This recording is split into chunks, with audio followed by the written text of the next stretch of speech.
મહાદેવની એને આરાધના કરી, શિવજીની આરાધના કરી. મહાદેવ પ્રસન્ન પણ થયા છે. અને પ્રસન્ન થયા પછી મહાદેવને એના મનની અંદર મેલ હતો, છલ હતું, કપટ હતું કે મહાદેવને હું લંકાની અંદર લઈ જાઉં ને પછી મને કોઈ હરાવી નહીં શકે. મહાદેવે વિચાર, પાર્વતીજી કહેવા લાગ્યા તમે ભોળા છો, આ રાવણ છે, તમે વિચાર કરો, ભલે તમારો ભગત હોય, અહીંયા રોજ આવે ને કૈલાસની અંદર મારા કાર્તિક સ્વામીના મોરના પીછાઓ ખેંચે, ગણપતિની સૂળ ખેંચે, કૈલાસને ઊંચા નીચો કરે, આ શાંતિથી રહેતો નથી. અને એમાંય તમે જાશો અને એને સત્તા મળી જશે ને તો બધાને હેરાન કરવાનું. સાવધાન રહેજો. મહાદેવને કહ્યું કે તમે મારી સાથે આવો, કે મહાદેવ કે મારે જવું તો પડશે જ.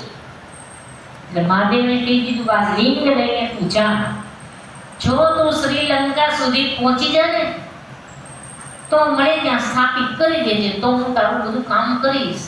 પણ વિષ્ણુ ભગવાન વિચાર કરવા લાગ્યા કે આ યોગ્ય નથી. ભોળાનાથે ભલે કહી દીધું કે વિષ્ણુ ભગવાને ગોવાળિયાનું રૂપ લીધું અને આજુબાજુમાં ગાયો એ તો નિર્માણ કરી દીધી, પોતે ગાયો ચરાવવા માંડ્યા, ઊભા છે ગોવાળના રૂપમાં.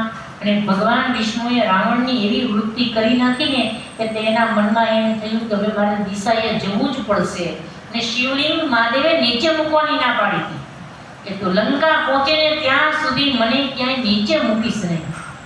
રાવણ મૂંઝાયો કે હવે મારે જોવું હશે, હાથની અંદર શિવલિંગ હોય તો મળમૂત્રનો ત્યાગ તો થાય નહીં, હવે મારે કરવું શું? એટલામાં એને ગોવાળ જોયું. ગોવાળમાં ભગવાન હતા, એને ખબર ન પડી. એટલે ભગવાન એવું કે છે, એ ગોવાળિયા આ તું હાથમાં રાખી શિવલિંગ? કે હા રાખીશ ને.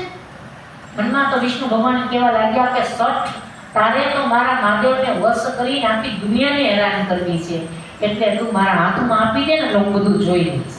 કે તારા જેવા સામે ભોળાનાથનું કામ નથી, એ તો ભોળા છે, આવવા તૈયાર થયા પણ હું નહીં પહોંચવા દઉં હવે, એટલે તો જગતને હેરાન કરી દઈશ. તું એ જ સેકન્ડે ગોવાળ હું જ્યાં સુધી ન આવું ને ત્યાં સુધી હાથમાં રાખી દે. ક્યાં રાખીશ ને? ગમે એટલું વજન લાગે કે પણ હું અવાજ મારું તો તમે આવી જાજો. હું 3 અવાજ મારીશ, 3 વખત અવાજ કરીશ, તમે મને બહુ વજન લાગશે તો પછી હું શું કરું? અરે પણ તારું માથું ઉડાડી દઉં, તારું શિક્ષિત કરી નાખું. રાવણ ધમકી આપવા માંડ્યો.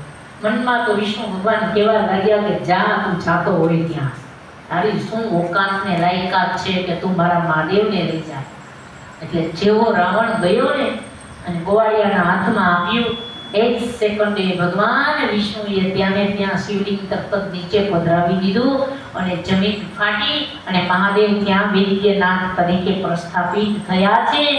વૈદ્યનાથ મહાદેવની જય. દેવતાઓના દુદંબી નગારા વાગ્યા, જય જયકાર થયો, પુષ્પની વૃષ્ટિ થવા લાગી, શંખનાદ થવા લાગ્યો છે કે ધન્ય હો વિષ્ણુ ભગવાન, તમે જગતને બચાવી લીધું. નહીતર આ પાપી રાવણ એવો હતો કે દુનિયાને મહાદેવના બાને હેરાન કરે. એટલે મહાદેવ ત્યાં સુધી પહોંચી શક્યા નહીં. આજે સપના